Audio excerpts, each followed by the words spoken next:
السلام عليكم ورحمة الله وبركاته. حبايب قلبي عاملين ايه؟ وحشتوني جدا. احلى صباح على عيونكم. او احلى مسا، يعني على حسب ما بتسمعوني. بصوا بقى، اكلتنا النهاردة الراعي الرسمي للشعب المصري في الشتاء. تمام كده. الراعي الرسمي للشعب المصري في الشتاء، اللي هو ايه بقى حضرتك؟ اكلة من اكلات الشتاء المعتبرة اللي محدش بيقدر يستغنى عنها، اللي تدفي بقى وبص تحوش عنك البرد والسقعة وكل حاجة. تمام كده. حطينا ميه تغلي على النار، وزي ما انتم شايفين الكرنبايه كانت عندي بسم الله ما شاء الله كبيره كده ومقروظه وحلوه وكبيره. فطبعا مش هينفع تحطها في الطبق بحالها، فبفكك كده الورق بتاعها معايا وايه وبسلقه. لو كبيره ومكبوسه ومش عارفه تفرككي الورق منها، بتعملي ايه؟ فبتحطيها بجنب كده وتنك تديري فيها لحد ما ايه ورق هيفك لوحده، وتفكيه واحده واحده وتسلقيه.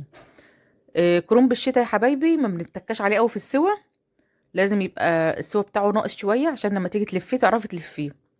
عشان لو سلقاه كويس قوي زي الكرنب بتاع الصيف او الكرنب التخين بتاعنا اللي هو البط ده، هيتهري معاكي ومش هتعرفي تلفيه خالص. تمام. فانت بتسيبيه ناقص شويه بحيث ان انت ما تحطيه على بعضه. السخونيه بتاعته بتسويه، السخونيه بتاع الورق بتسوي بعضه، بتخليه يطرى ويبقى حلو معاكي عشان تعرفي تلفيه. تمام كده. شايفين؟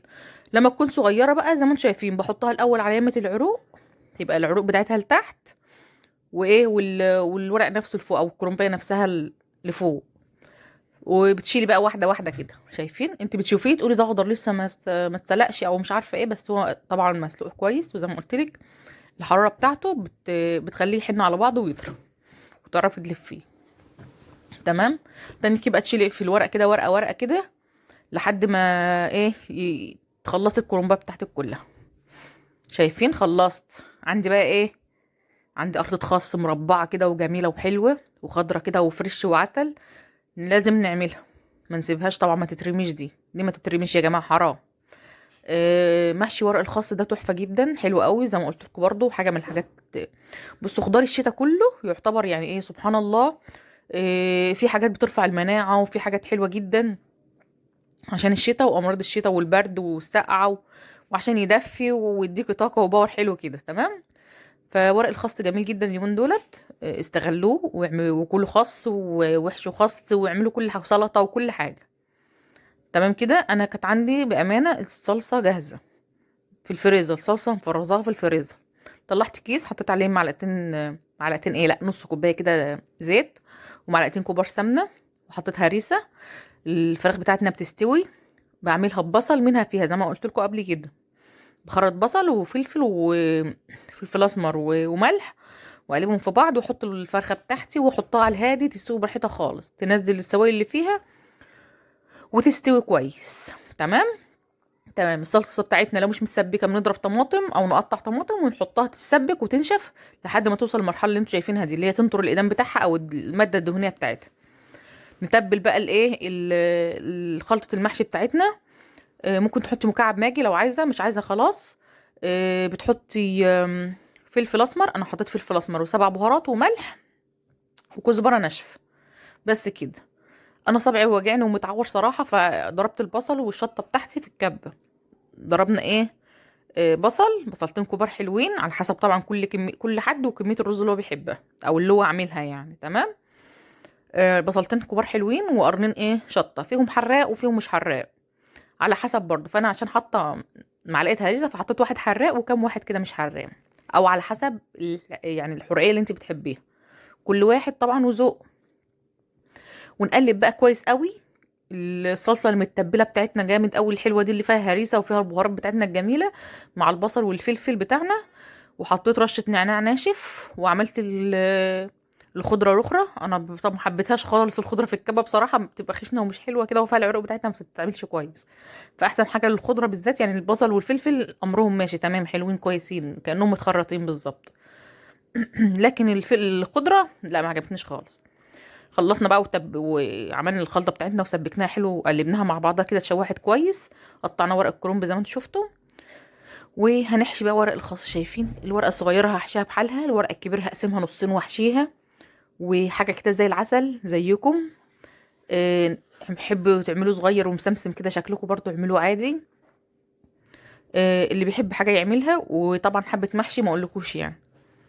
تمام، زي ما انتوا شايفين كده. وعندي بقى ايه قشطه، حته قشطه حلوه كده بلدي. شايفين قشطه الفلاحي بقى اللي مفيش زيها. الخير ما شاء الله كتير اليومين دولت، استغلوه. برضو حاجه من الحاجات برضو جميله جدا، وكله غذاء وكله فايده. اللي ولاده ما بيحبوش المنتجات الالبان تعمل لي حاجه زي كده برضو، يعني منها ايه القشطه طبعا جميله جدا وفيها فوائد عاليه جدا. وتخلي بقى طعم الكرنب بقى يعني. بصوا يعني طبعا انتوا عارفين بصوا مش هقول لكم انتوا لازم تستعملوا الحاجه ديت او تجربوها عشان تعرفوا. بتخلي محشي الكرنب يا جماعه محشي سايح نايح دايب في بعضه كده، حاجه ما تتوصفش. حاجه بقى تدفي تاكل الصابع من هنا ويضرب في دماغك من هنا، حاجه كده ما اقولكوش. تمام شايفين اهو، هو كده زي ما انتم شايفين بالظبط. تمام يا حبايبي كده شايفين. هنحشي بقى الكرنب بتاعنا نقطعه زي ما اوريكم. طبعا على حسب انت بتحبيها صغيره بتحبيها كبيره، ايا كان بقى انت بتحبيه عامل ازاي. ونلف بقى الصباع بتاعنا كده ونرصه في قلب الحله بتاعتنا. تمام، على حسب بقى انت بتحبي كبير بتحبي صغير. حط حبه الرز كده حبه مناسبين كده في نص الورقه، ونلف بقى الحله بتاعتنا. الحمد لله يعني صبعي كان وجعني بس الحمد لله لفتهم، وكان حبه محشي ما لهمش حل. ده الورق الخاص بتاعنا زي ما انتم شايفين كده. هحط بقى عليه شوربه من بتاعه الفراخ اللي قلت لكم هما بيبقوا حبه صغيرين بس طعمهم حلو قوي. تمام، فاحنا حطينا ايه شوربه الفراخ. إيه البصل اللي كان فيها ده، البصل اللي على الوش ده بتاع الفرخه، فعادي خالص هو داب خالص ما بقاش باين له اي اثر. طبعا هو مستوي كده، استوى اكتر بقى مع المحشي وخلاه طعمه سكر يعني، زاد على انه مسكر فخلاه سكر كمان. تمام، معلش شكل البوتاجاز مش تمام يعني، احنا طول النهار بنعمل محشي بقى وملخومين ومطهومين، وصبعي كان واجعني بصراحه قوي فما كنتش عارفه اعمل كل حاجه كويس. بس الحمد لله كان حبه محشي طعمهم جامد والله العظيم يستاهلوا بقكم بجد. هنزود بقى الكرنب بتاعنا برضو، العقد بتاع المحاشي اللي هي الورقيات ده، سواء عنب خاص اي حاجه شايفين. حطيت بقى على الوش كمان حبه قشطه بقى اللي فاضلين يا حاجه كده. بصوا شموا الريحه، شموا الريحه والله نفسي تشموا الريحه. بيكون العقد بتاعها السطر الاخير ده مش متغطي بالميه. تمام، يكون بالسطر اللي قبل الاخير هو اللي متغطي. المحشي بتاعنا استوى وريحته طلعت وما اقولكوش طعمه وريحته عامله ازاي.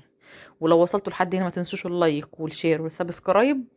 وشايفين شكل المحشي والفراخ بتاعتي متحمره بتبقى زي المشويه بالظبط، شبه المشويه مش زي زي المشويه بالظبط او شبه المشويه بالظبط، تاخد نفس اللون بتاعها، ما تبقاش فاتحه زي المسلوقه. تبقى تحفه وطعمها حلو جدا. حنطه قوي. المحشي بتاعنا شايفين مستوي من جوه ومفرفر والورقه بتاعته دايبه وسايحه ونايحه وبالقشطه بقى ما اقولكوش طعمه عامل ازاي.